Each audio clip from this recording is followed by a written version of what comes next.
Hello, hello mga kamanay, mga kakumaririls. Good morning, good afternoon, good evening all over the world. Ayan nga pala si Kamanay at nagbabiyahe. Pupunta kami ng Balad Cornets. Ayan, kasi mamimili kami ng makain or something in the house. Ayan nga't nandito na ako sa sasakyan, kasama ko yung aking kasama sa bahay. Ayan mga kamanay, habang kami nagbabiyahe, binibidyo ko ang aming madadaanan. Napakaganda nga rin pala ng Saudi. Ayan mga kamanay, tingnan nyo, Saudi Jeddah. Ayan, marami rin siyang puno, marami siyang pasyalan. Ito nga't nadaanan namin ang Cornets Park. Isa siyang park na pasyalan ng mga tao. Ayan mga kamanay, pwedeng yung joggingan, pwedeng datean, kasama ang pamilya, kasama ang jowa, or sino pa man maging kasama mo. Kaya ayan mga kamanay, habang nagbabiyahe nga kami, binibidyo ko.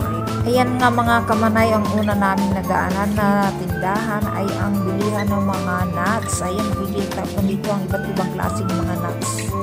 Almonds, kasoy, mani, any nuts na makikita mo, nandito lang siya sa tindahan. Ayan nga, tapos na kami namili ng nuts. Pumunta naman kami sa tindahan ng mga sapatos. Ayan, nakasale nga pala ngayon ang mga sapatos dito sa Cornets Balad. Ayan at kami ay pumili na ng aming mabibili kung ano ba ang maganda at mas mura pero matibay. Ayan parang nasa 50% ata siya.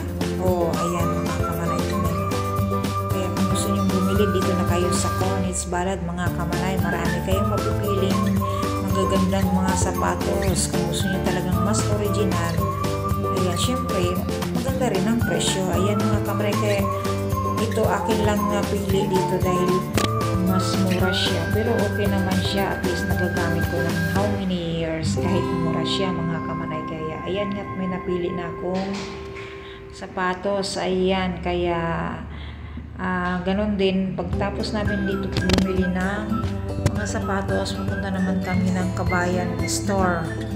Kaya kami dito pumunta sa Balad Cornets dahil nandito rin ang ating Kabayan Store. Lahat ng mga kailangan mo na grocery na galing sa Pilipinas ay nandito lang makikita mo sa Kabayan Store mga kamanay. Kaya ayan, once na pumunta kami rito, isahan na ang aming punta.